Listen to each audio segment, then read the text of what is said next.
Hey, what's going on, guys? It's Pete here with MixBetterNow.com, and today I want to show you what I call the lead vocal split trick. All right, so let's jump in and check it out.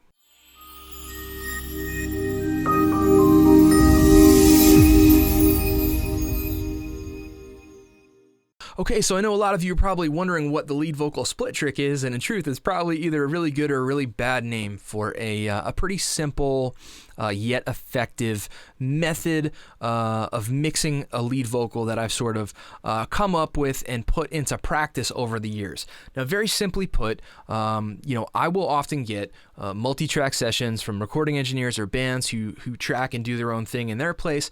Then they will send me their session. Now, a very, very common modern way of recording and producing vocals is by doing comp takes. So, overdubs, things like that. So the vocalist might just say, hey, I'm going to sing verse 1, and they're going to sing verse 2 and verse 3. And sometimes it can even go, as minute as I'm going to sing the first 2 bars of verse 1. Then we're going to punch in the second 2 bars of verse 1. And then they'll go to the chorus. And things can slowly get a little bit wild. What then happens is the track can get put together, from the engineer of the band, and then it'll get sent to me as one vocal track along with all the other vocals, doubles, harmonies, all that kind of stuff. So what can happen when all of those overdubs and those comps are taking place is the volume can change and the tonality can change from a number of things like how hot you're running the mic pre, how far or how close you're singing to the microphone, so on and so forth. There's many, many variables that can come into account. So a way that I sort of combat this is by splitting the lead vocal into multiple tracks. In this case, I've separated the verses and the choruses for a couple of different reasons. First of all, the verses were quite a bit louder than the chorus was. So if I zoom out a little bit here, you can see that I've muted where the chorus is, and then I just copy and pasted it down to the other track. Another reason that I went ahead and put the chorus on its own track is because I wanted to add some different effects. I wanted the chorus to be wetter and wider. For example, I'm using on the verse, I'm just using a vocal plate and a short slap. On the chorus, I am not using a slap. I'm using the same vocal plate, but I'm also using a hall reverb and a quarter note delay.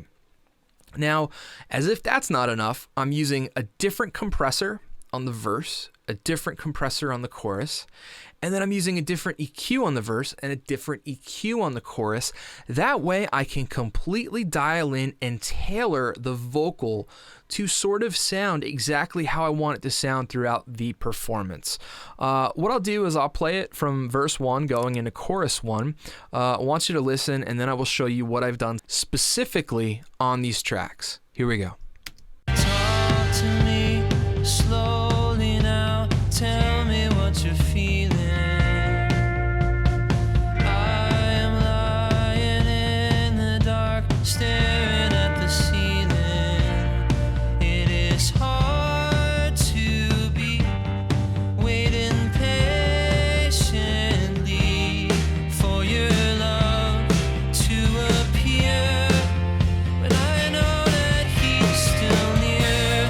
Either way you go, I'm the last to know. I'm on the losing, I'm on the losing end. While you take your time. Okay, so as you can hear, when the chorus kicks in, it gets a little bit louder, a little bit wetter, a little bit more exciting overall. So like I said, the verse was louder. So as you can see, the volume here is lower than it is on the chorus.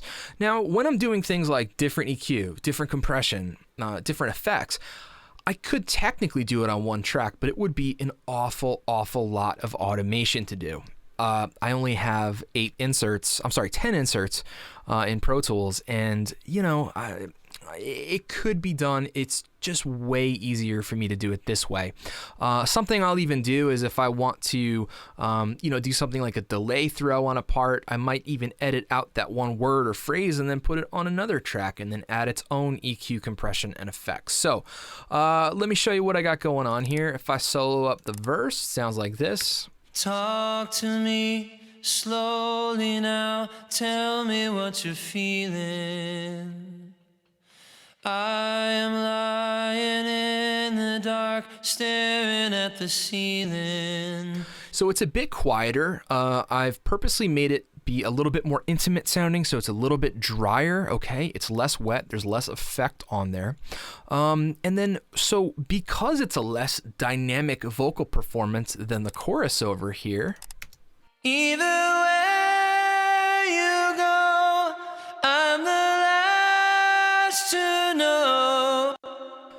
Because of the dynamism of the chorus and a little bit less going on in the verse, I've chose different compression settings, so that way it's the compression is clamping down on certain peaks in the chorus that it normally wouldn't be in the verse. The flip side is I've also done some different EQ moves that I thought were appropriate for the music. So if we take a look at the verse here, what I've done is a little bit of subtractive EQ, which is very common for me. Just cleaning up some of the bottom, taking out a little bit of 280 and a little bit of 440. The next thing I'm doing is using an 1176, so I'm doing a little bit of serial compression here. I love using 1176s on vocals because I just like to have it where they just knock off some of the louder peaks. So if you watch the meter here, 4-to-1 ratio, a slow-ish attack for an 1176. I mean, I know they're fast. Faster release. And if you watch the meter, you're going to see certain words are going to get compressed quite heavily, and then other words are going to basically go by undetected. Talk to me slowly now, tell me what you're feeling. Right? Pay attention to talk to me and then feeling. Talk to me slowly now, tell me what you're feeling. So when it says talk to me, right, it's compressing 7-10 dB, and then feeling, it's not really doing any compression because of sort of the amplitude of the vocal performance. Okay, then I'm following that up with the Acme Opticom, amazing optical compressor. So I'm doing a couple dB on this just to smooth it afterwards. So I'm sort of knocking back the peaks and then I'm smoothing this.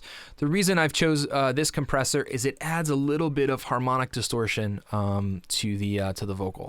Talk to me slowly now, tell me what you're feeling. So if I take the compressors out, talk to me slowly now, back in.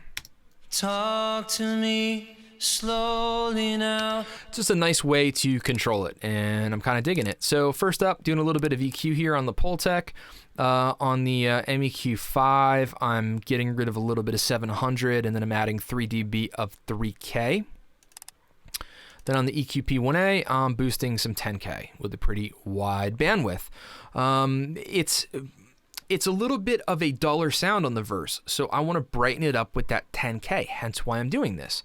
I'm not doing that on the chorus. I'll show you in a second. Effects-wise, I just have a vocal plate and a very short slap, so it's not extremely wet. Talk to me. If I take those out. Talk to me. Okay, and then if we go take a look at the chorus, you're gonna hear that it's a little bit louder. I want it to be louder. The chorus is more exciting. And then I'm also EQing and compressing it a bit differently, but on top of that, it's wetter. So I'm still using the vocal plate, but I also have a hall reverb, and then I'm using a quarter note delay. Let's listen. Either way you go, I'm the last to know. I'm on the losing. I'm on the losing end. Now for me, for this part, it's extremely appropriate the way that I've gone and processed the effects. Check it out in context of the full mix. Either way you go, I'm the last to know. I'm on the losing end. I'm on the losing end. So as you can hear there, it doesn't sound overtly wet in the context of the mix. Now, if I were to sort of put the same effects on the verse here for me, it really wouldn't work because I want the verse to sound more intimate and a little bit more sort of closer to the listener. So for me, it's just way easier to do this because there would be such a large amount of automation involved to sort of bring this effect in and this effect out, and I want to put this in at this certain volume for this part, in addition to bringing in and out different EQs. So if we look at the chorus in terms of how I EQ'd everything, I kept the subtractive part the same, so I'm removing the same amount of low end, high passing to 137, 280, and taking out some 440. But, I'm using an LA2A now instead of the Acme, because for me, the tonality of this compressor is a lot smoother sounding, and it's a bit more transparent than the Opticom. So for me, this works.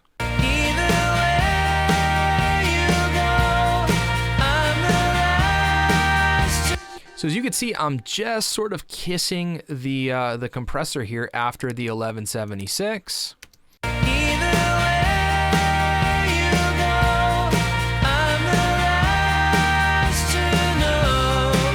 The other thing I've done is I've set up this 1176 a little bit differently. I have a slower attack and I have a faster release than I do on my verse. So if we take a look here, right? You'll see the attack time is around 3. Here it's a little bit lower, and then my release here is around 6, and my release on the chorus is around 7. Okay, so we've got some differences there, and then I'm not doing quite as much additive EQ. All I'm doing here is boosting 2 dB of 3K on the Axis EQ, and that's really it. So what this allows me to do in summation is I can craft and I could sort of tonally shape the verses and the choruses to my liking with EQ, different compression, different effects, and then also once it comes time to automate, I now have individual automation lanes, so I can come in and I could say, all right, I want to make the chorus, X volume and the verse Y volume. I can use clip gain, I can physically write in automation, all of that good stuff, but I have both of these going to the same vocal bus. Okay, this is Zach singing, so I have them both going to the same vocal bus, where they're just hitting a little bit of half-inch tape, and that's really it. So the reason I like to use what I call the lead vocal split trick is it gives me maximum control over a vocal performance, where it was sort of kind of comped together and chopped up. Different parts sounded different, so I wanted them to sound appropriate the whole way through, and for me, this is what tonally works. All right, so that's it for me. If you guys enjoyed this, please do me a favor. Please hit subscribe. Please hit like. My name is Pete with MixBetterNow.com. I really appreciate your time. I appreciate you guys watching. Hope you have an awesome day, and I will catch you next time.